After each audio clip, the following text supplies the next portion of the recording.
अब जो है फैंस दुआ कर रहे होंगे कि जो बारिश की फोरकास्ट है फ्लोरिडा में, जो टीम पाकिस्तान को अपना आखिरी मैच खेलना है आयरलैंड के ख़िलाफ़, वो बारिश ना हो ताकि पाकिस्तान टीम जो है वो जीत के थ्रू कर सके सुपर 8 के लिए। अच्छा, एक तो इस मैच में भी फोरकास्ट है, उससे ज़्यादा जो फोरकास्ट है ना जी, वो यूएस और उसके आयरलैंड के मैच में उससे ज़्यादा दुआएं मांगनी पड़नी है। दो दुआएं मांगनी जी, दो दुआएं मांगनी। उनका भी मैच हो, हमारा भी मैच, और हम जीते भी सही, वो हारे हम जीते और हाँ जी। तो काफ़ी सारी दुआएं हैं, इसलिए मैं कह रहा था कि बारिश भी, अगर पाकिस्तान जीत भी जाते हैं ना यहाँ से, इंशाल्लाह अल्लाह करे कि जी जीते, क्वालिफाई भी करे, तो फिर भी हम ये नहीं कह सकते कि जी पाकिस्तान क्रिकेट अच्छी खेल रहा है, ये नहीं कह सकते, क्योंकि जो उसकी स्टेटमेंट थी कि क्रिकेट अच्छी नहीं खेला, ठीक है कि जी लकी है, पहुँच गया, ठीक है, और अल्लाह करे कि जी इसी तरह ही हो। लेकिन रन रेट पे ठीक है कि जी आज है ना बड़ा क्लोज मैच था, कि अगर वो 5 रन ना मिलते, वो कैच ड्रॉप ना होता, तो मेरे ख्याल में कि जी मैच है ना और भी क्लोज चले जाना था। और जिस तरह विकटें उन्होंने 25 से 30 रन पे 3 विकटें ले ली थी, इसकी दुबे की और ये सूर्य कुमार की जो पार्टनरशिप थी, पार्टनरशिप 90 तकरीबन 91 रन की पार्टनरशिप हुई है जी। सो मेरे ख्याल में एक टाइम तो ये था कि मुझे लग रहा था कि यूएस भी है ना आज है ना इंडिया को पकड़ लेगा। सो लेकिन ठीक है कि जी ये इंडिया की मैच्योर टीम थी, उन्होंने उसका फ़ायदा उठाया, एक्सपीरियंस था उनका ज़्यादा, लेकिन क्लोज गेम था। लेकिन चलो ठीक है, ये अच्छा हुआ कि पाकिस्तान का रन रेट बेहतर हो गया। अगर दोनों मैचेस होते हैं और वो हारते हैं और पाकिस्तान जीतते हैं तो ठीक है कि जी हम पहुंच सकते हैं। फिर सलीम भाई, इंडिया मैच तो जीत गया, पार्टनरशिप की भी बात की, सूर्य कुमार यादव और शिवेंद्र दुबे की। आपने सलीम भाई उनको खेलते हुए देखा होगा, शिवेंद्र दुबे को जब पाकिस्तान के अगेंस्ट वो आए थे बैटिंग करने के लिए, तब भी हम बहुत नर्वस और बहुत अंडर प्रेशर दिखे, और आज भी जब वो यूएसए के अगेंस्ट बैटिंग कर रहे थे तो हार्डली कोई बॉल कनेक्ट कर पा रहे थे, वो काफ़ी मुश्किल हो रही थी उनको। असल में देखें, उनको आदत जो पड़ी हुई है ना वो अपनी विकटों की है। हाँ जी, जो हम बार बार कहते हैं, जो इंजी ने भी कई दफ़ा ये जिक्र कर चुका है कि वर्ल्ड कप में हमारे पूरे टूर्नामेंट में इतना स्कोर नहीं हुआ था, यहाँ एक एक बंदा उतना स्कोर कर देता है। उसकी रीज़न ये है कि इनको आदत पड़ी हुई है सीधी विकटों पे खेलने की। वो इतना इनके यूज़ टू हो चुके हैं कि वो बस टाइम करते हैं, और क्योंकि बॉल सीधी सीधी आ रही होती है। यहाँ थोड़ी विकटें हैं मुश्किल। यहाँ जैसे इंजी ने कहा था कि कोई भी जो प्लेयर होगा ना उसको इम्प्रोवाइज़ करना पड़ेगा, उसको सिंगल दुक्के करने पड़ेंगे, जब जाके आप अच्छी इन मुश्किलात से निकलेंगे। आज भी अगर देखें, उन्होंने कोई बहुत ऊंची हिटें नहीं मारी, वो दुक्के तिक्के कर 1-2 करते रहे, साथ साथ अपना स्कोर बोर्ड चलाते रहे, इवन दो उसके बावजूद उनको मुश्किल हो रही थी। तो बात ये है कि यहाँ है गेम सारी टेक्निक की, स्पेशली यूएसए में जो खेले जा रहे हैं मैचेस में भी उधर जाएंगे, वेस्ट इंडीज़ में तो आपको थोड़ी बेहतर कंडीशन नज़र आए, मगर वहाँ भी डोमिनेट करेगा स्पिनर। तो ये यहाँ की कंडीशन को तो फिर आपको, अगर आप देखें यहाँ दुनिया के बहुत बड़े बड़े प्लेयर खेल रहे हैं जिनका नाम आप देखें वो हर सीरीज़ में टॉप पे होते हैं जी। तो आप जो स्ट्राइक रेट की बात करती थी, आपको कोई स्ट्राइक रेट नज़र नहीं आ रहे उनके। उसकी रीज़न ये है कि जहाँ मुश्किल विकेट नज़र आई है, सारे बड़े दुनिया के प्लेयर एक्सपोज हो गए हैं जो आपको बड़ा स्कोर करते हुए दिखाई दे, सब एक्सपोज हो गए हैं। कौन सा मुझे बताएं आप जो प्लेयर है जिसका बहुत नाम था, जिसको दुनिया में कहते हैं इनसे बड़ा प्लेयर कोई नहीं है, थोड़ी सी मुश्किल विकेट आई है। और सलीम में ये तो इंडिया के है ना कि इंडिया सब कॉन्टिनेंट में है, इनके विकेटें। साउथ अफ्रीका के जो प्लेयर्स हैं ना पहले 4-5, ये सारे ना टॉप प्लेयर्स हैं, पूरी दुनिया की लीग्स के ना टॉप प्लेयर हैं। उनको भी यहाँ 1 से 2 मैच खेलने पड़े ना, उनकी भी पूरी, हालांकि हम कहते हैं कि साउथ अफ्रीका की पिचेस टफ है, तेज़ है, फास्ट बॉलर्स के लिए है, क्योंकि जी वहाँ हेल्प करती हैं, उनकी भी पूरी टेक्निक खुल गई है सारी। इवन इंग्लैंड का पूरा मैच हो जाता है जी, तो ये मैं आपको बताऊं बड़ी मुश्किल होनी थी। हारिस रऊफ ने जो मीडिया से बात की है उसके बारे में बात कर रहे थे।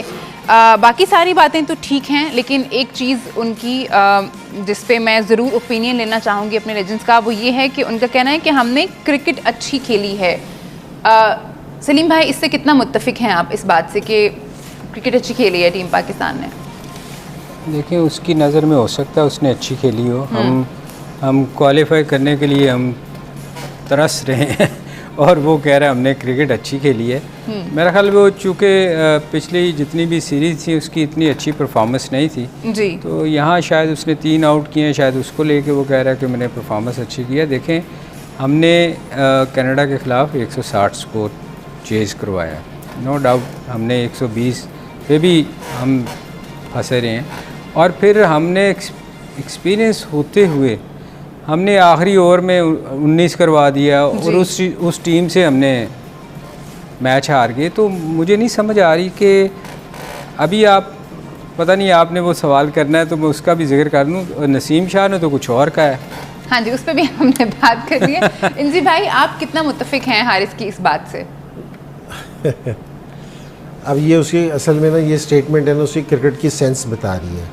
ये हमारे वो सियासतदान इसलिए ऐसे स्टेटमेंट इंशाल्लाह कल हम क्वालिफाई कर भी जाए ना जी, अगर हम आयरलैंड से मैच जीत भी जाएं तो फिर भी ये हम नहीं कह सकते कि हमने क्रिकेट अच्छी खेली है। ठीक है, क्रिकेट तो हमने बुरी खेल ली है, इसमें तो कोई शक वाली बात नहीं है। और वैसे तो हमारी दुआ है कि जी पाकिस्तान क्वालिफाई कर जाए, लेकिन उस चीज़ पे ये नहीं कह सकते कि जी पाकिस्तान ने क्रिकेट अच्छी खेल ली है कि आप है ना कनाडा को आयरलैंड को हरा के अगर आप कहेंगे जी हम क्वालिफाई कर गए तो हमने क्रिकेट अच्छी खेल ली है, तो मेरा नहीं ख्याल कि ये कोई मुनासिब चीज़ है। ये मेरे ख्याल में उसने किसी और सेंस में कोई बयान दे गया, लेकिन अगर आप अपना एनालिसिस करेंगे कि जी टीम का, तो मेरे ख्याल में कि जी कोई ऐसी बात नहीं, पाकिस्तान ने किसी भी शोबे में कोई ऐसी आउटस्टैंडिंग कारकर्दगी नहीं दिखाई कि जी कोई फील्डिंग ही बहुत टॉप क्लास की हो, इस तरह की नहीं है। तो मेरे ख्याल में पहले आपको अपनी गलती रियलाइज़ करनी चाहिए, तो उसके बाद आपकी इम्प्रूवमेंट आएगी। आपको अभी तक गलती का ही नहीं पता कि आप क्रिकेट अच्छी नहीं खेल रहे, तो ये मेरे ख्याल में हारिस रऊफ़ की स्टेटमेंट है ना, ये ज़रा थोड़ी सी क्या कहना चाहिए, अपने लड़कों को हौसला देने के लिए है या क्या है, लेकिन हमारी ये समझ में नहीं आ रही। ठीक है, मेरे ख्याल सुबह स्टेटमेंट ले लिए शायद इससे, शायद जागा नहीं हुआ था। अच्छा, नसीम ने भी एक स्टेटमेंट दी है और उनका कहना था कि हमें तस्लीम कर लेना चाहिए कि हमने बतौर टीम अच्छी क्रिकेट नहीं खेली। किसकी बात माननी है सलीम भाई, हम हारिस की माने या नसीम की माने? मैंने तो कहा था ये हमारे सियासतदानों वाली स्टेटमेंट नज़र आ रही है मुझे, मिक्स हो गया कुछ। मगर बात ये है, देखे उसने जेन्युइन बात की है जी कि कौन आप से सियासतदान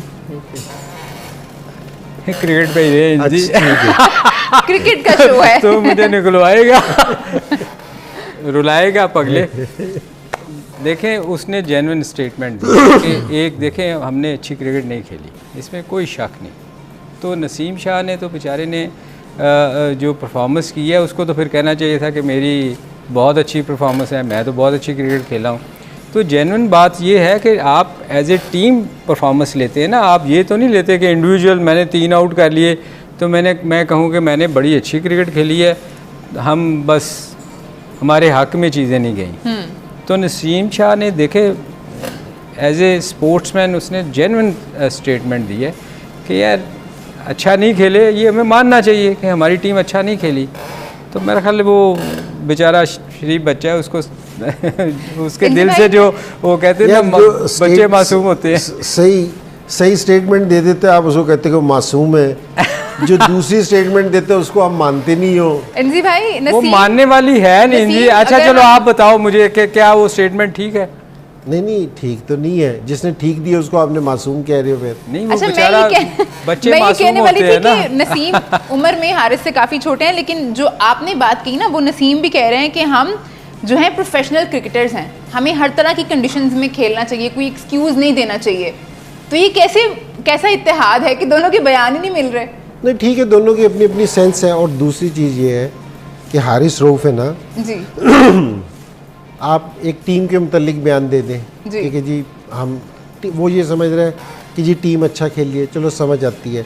जिस तरह यहाँ नसीम ने कहा है कि जी हम एज ए टीम अच्छा नहीं खेल सके, लेकिन अगर हारिस रऊफ़ बैट्समैनों की टेक्निक पे बात करे कि जी विकेट इस तरह की थी, ये थी, इस तरह बैट्समैन, आपका काम एक तो बैटिंग पे बोलना नहीं बनता, ठीक है ना। तो आप वो बेचारा किसी मैंने नहीं समझ आई कि ये वाली स्टेटमेंट उन्होंने क्यों दी, ठीक है सुबह दी है। और दूसरी चीज़ ये है सलीम भाई कि अभी जिस टाइम भी आप प्रेस मीडिया से बात करने वास्ते जाते हैं ना, एक मीडिया मैनेजर होता है जो आपको ये वाली चीज़ का गाइड करता है कि जी मीडिया में ये वाले सवालात हो रहे हैं, वो आपसे ये वाले मुमकिन सवालात पूछ सकते हैं आपने उसको किस तरह जवाब देना है। ये बड़ा ज़रूरी चीज़ है। ये कोई एक्सरसाइज सिर्फ पाकिस्तान नहीं करता, ये सारे इंडियंस भी करते हैं, गोरे भी करते हैं, क्योंकि वो सारे दिन है ना वो मीडिया में बैठते हैं, उन्हें पता चल रहा होता है कि जी मीडिया का क्या मूड है, मीडिया क्या सवाल करना चाहता है। जिस टाइम मैं भी कप्तान था या चीफ सेलेक्टर था ना, जो मीडिया मैनेजर था ना वो मेरे साथ भी जाता था कि जी आपसे यहाँ ये वाले सवाल पूछे जा सकते हैं, तो ताकि आप मेंटली थोड़े से प्रिपेयर्ड हो जाएं। और यहाँ फिर हमारी एक पाकिस्तान टीम की ना, जिस टाइम आप मीडिया से बात करते हैं, ये नहीं कि जी बाबर कुछ और कह रहे हैं, रिजवान कुछ और कहे और तीसरा प्लेयर आगे कुछ और कहे। हमारी एक गाइडलाइन होनी चाहिए जिसमें से हम दें कि जी अब ये दोनों बिल्कुल ऑपोजिट बयान है, क्योंकि जी वो कुछ और कह रहे हैं, वो कुछ और कह रहे हैं, तो इससे भी पब्लिक में अब वो कह के जी टीम मुत्तहद है, अब ये दोनों स्टेटमेंट ही राज खोल रहे हैं क्योंकि जी टीम कितनी इकट्ठी है, क्योंकि दोनों की सोच ही नहीं मिल रही आपस में। तो इन चीज़ों से ना थोड़ी सी एहतियात करनी चाहिए।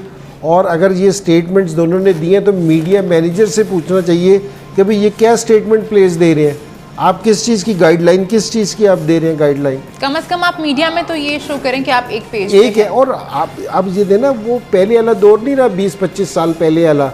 अब हर चीज़ में जो आप इतनी बड़ी, जिस तरह सलीम भाई अभी कह रहे थे कि इतनी बड़ी आप है ना टीम लेके गए हुए हैं, उस टीम में 3 से 4 लोग मीडिया के हैं जो हमारे प्लेयर्स को गाइड करते हैं कि जी मीडिया में क्या बोलना है। वो उनसे बात करते हैं कि ये सवाल आ सकता है तो इसका हमने क्या जवाब देना है। तो ये ज़रूरी भी चीज़ है, कोई बुरी चीज़ नहीं है ये। उसके बावजूद भी अगर इस तरह की चीज़ आ रही है तो ये ज़रा सोचना चाहिए हमें। तो मेरा ख्याल जी हो सकता है उसी जो मीडिया वाला बंदा है उसी ने ये दोनों स्टेटमेंट दिलवाई हैं। एक को कुछ गाइड किया। देखो हो नहीं सकता कि आपके साथ लोग गए और उन्होंने बताया ना हो। बहुत कंफ्यूजन है, ये सोचना चाहिए है ना, ये पॉसिबल नहीं है। क्योंकि जैसे आप बता रहे हो कि वो हर वक्त एक बंदा साथ होता है, तो मेरा ख्याल हो सकता है उसने दोनों को कहा होगा कि ये स्टेटमेंट देनी है। सलीम भाई एक और पहलू लेकर आए हैं। जब ब्रेक से वापस आएंगे हम तो हमें ग्रुप की जो पोजीशन है इस वक्त टेबल पे टीम्स की, उसके बारे में बात करनी है। आप लोग कहीं मत जाइए, देखते रहिए T20 वर्ल्ड कप हंगामा।